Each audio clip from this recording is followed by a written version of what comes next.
My name is Molly, and I was born in 1981. I was diagnosed with cystic fibrosis at 9 months old. My doctors told my parents that I would only live to be 5. Ever since we were little, I have 2 sisters. My mom would always push outdoors activities, like we would be out hiking, biking, swimming, camping, everything. And we also pretty much lived at the Y when we were little. It was about 2 miles from our house, so we would bike there. And my sisters both have asthma, so with my CF and their asthma, like the exercise is just what really kept all of us super healthy. Some of the challenges I faced having cystic fibrosis and exercise were that sometimes it would take me longer to do things, sometimes I couldn't finish things, but my mom always pushed me to keep going. Like she never had that you can't do it attitude or don't let CF stop you. I got sick again this spring of 2019 with a common cold, rhinovirus, and I spent 3 weeks at UW-Madison and I couldn't kick it. And I couldn't get listed for transplant while I had that. So finally, after 3 weeks, my labs came back clear and they listed me that day, which was May 4th. I went home a week later, and the next day I did a 5K for the Oshkosh Police Department with my oxygen on.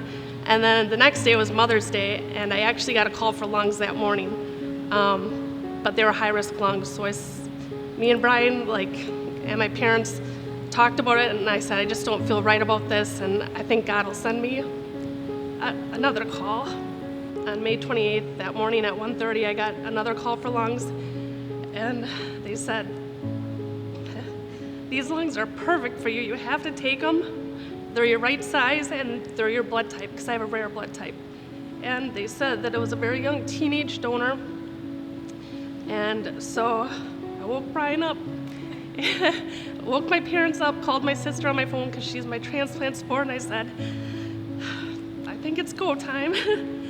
When I first woke up from transplant, my first memory, I was in the room alone, but I had to actually be told and reminded that was actually the second time I woke up. The first time I woke up, everybody was in the room with me, and I still had the tube down my throat, so I couldn't talk, but I was writing.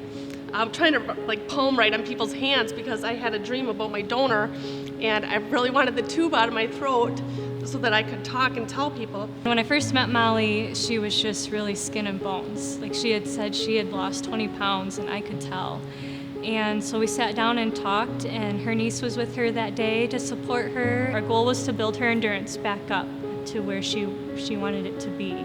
I first found out about the cardiac pulmonary rehab program at the YMCA from working out here so much. I had always seen the trainers working with people and thought, wow, that's really cool. I'd love to get into something like that and work with a personal trainer. The other connection there is we both love the Lord, and having that faith background really helps keep you positive and optimistic throughout the day. And when challenges come and hard times come, you know that your faith is in the Lord, and there's great peace that surpasses understanding that comes with that. It's just been such a transformational experience for me. I've done more after transplant than I was ever able to do prior to transplant. She's coordinated the program to fit me and my needs, and she's always pushing me farther. And even when I think, I can't do another set of reps, and she says, well, try 3 this time, and I do it and I make it. I'm so happy. I've said for years that exercise is my medicine, and I tell all my fellow CF friends,